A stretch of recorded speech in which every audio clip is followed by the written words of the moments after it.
Eh bien moi, en tant que dessinateur de bande dessinée, j'ai fait le portrait de Sophie, qui est infirmière au CHU en réanimation chirurgicale.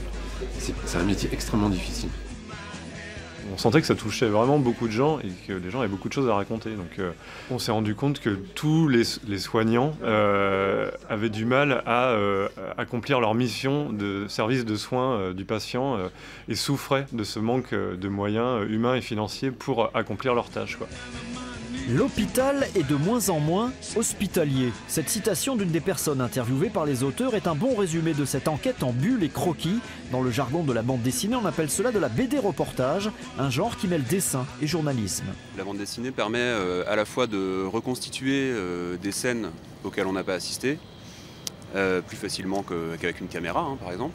Mais ça permet aussi en plus de prendre du recul et par la variété des modes de représentation et de dessin, de plus être dans de l'explication, du schématique, du didactique même, et pour rendre visuel des idées qui, uniquement par les mots, seraient techniques, quoi. Autre exemple des bizarreries de l'hôpital public dénoncé par cette BD, ce médecin anesthésiste rappelé après sa retraite, il se voit proposer le double de son salaire d'avant pour le même travail, dans le même service. Ils n'ont qu'une contrainte maintenant, c'est la contrainte financière. Qu'ils nous disent même comment il faut qu'on s'organise, comment il faut qu'on travaille, ce qui est proprement insupportable.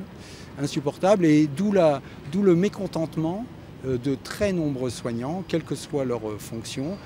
Hôpital public est le deuxième ouvrage de ce genre chez Vide Cocagne, qui doit s'attaquer prochainement à un autre reportage en BD, consacré cette fois-ci au féminisme.